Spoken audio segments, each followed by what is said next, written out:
No, you read the title correctly. We are transforming this $100 microphone into a $1 microphone. And we will be doing that using nothing but default audio effects enabled.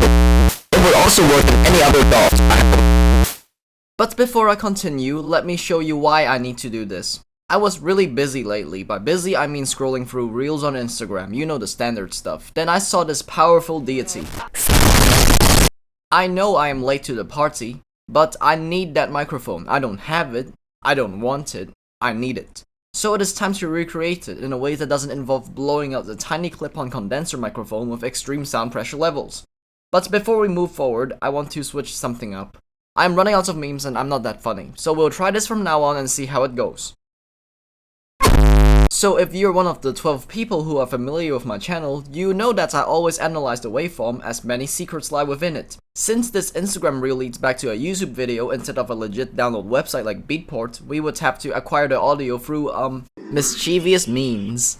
So, now we magically have the audio in the DAW. It looks a lot louder than I expected it to look. Usually when you acquire audio online, the sound quality will decrease, yet it still looks like a perfect sausage from afar. Very nice. I'm saying this in post, but the audio did hurt my ears because I forgot to turn down the fader. Just look at this. How does one even create these shapes in an audio recording? This waveform gives me 3 points of starting reference we can work from. Hopefully, if we can make an effect rack that achieves all of these features simultaneously, we can have a model that kinda similarly reassembles the microphone in the video. The first thing that stands out to me the most is the square nature of the wave. If you look closely, most of the audio wave does not lie anywhere besides the unity, the maximum volume line.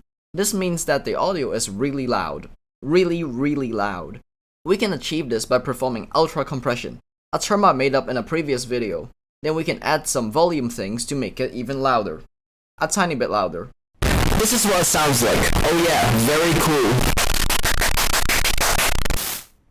The second thing that stands out to me is the audio sometimes is so loud that the microphone doesn't pick it up. I tried doing some research as to why this phenomenon happens, but I literally can't find anything.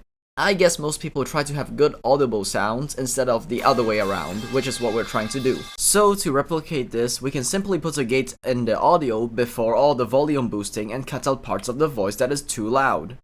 This is what it sounds like. Oh yeah, very cool. Finally, it is the boat sound, where your bro transforms into a boat after opening a can of Coke. I couldn't understand how it worked, so if you know, please tell me. The reason is that he is clipping out the voice at a very low pitch, and his voice does not sound that deep. It also doesn't make sense, since this part is quite louder than this part.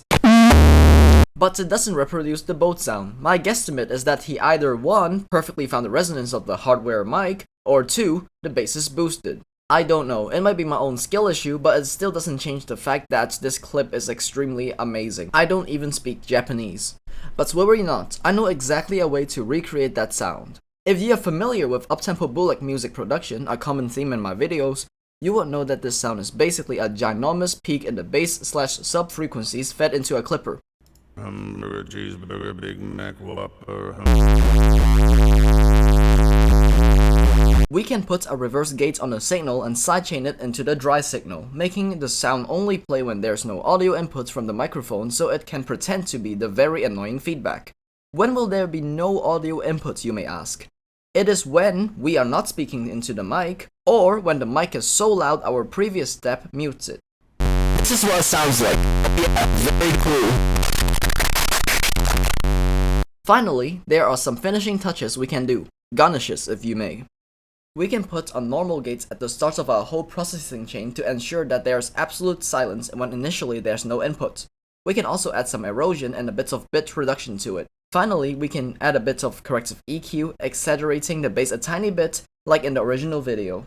This is what it sounds like. Yeah, very cool. Finally, let me advise you how your recording should sound like. It may upset you, but you need to keep the dynamic range of your microphone to the maximum. Meaning, do not clip the microphone's gain.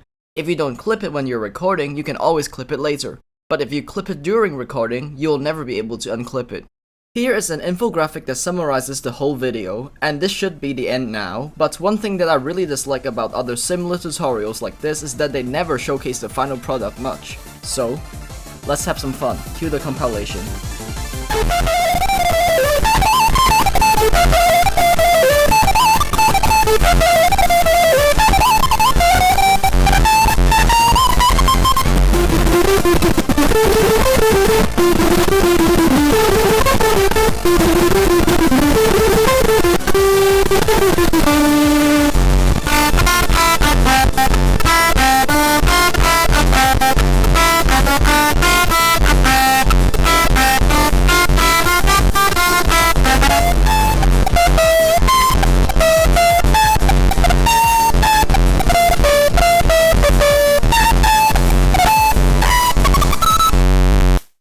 Alright, I hope you liked this little segment. If you want me to scream into the microphone, I'd rather not. There are plenty of trash mic tutorials online that do a way better job at screaming than I can.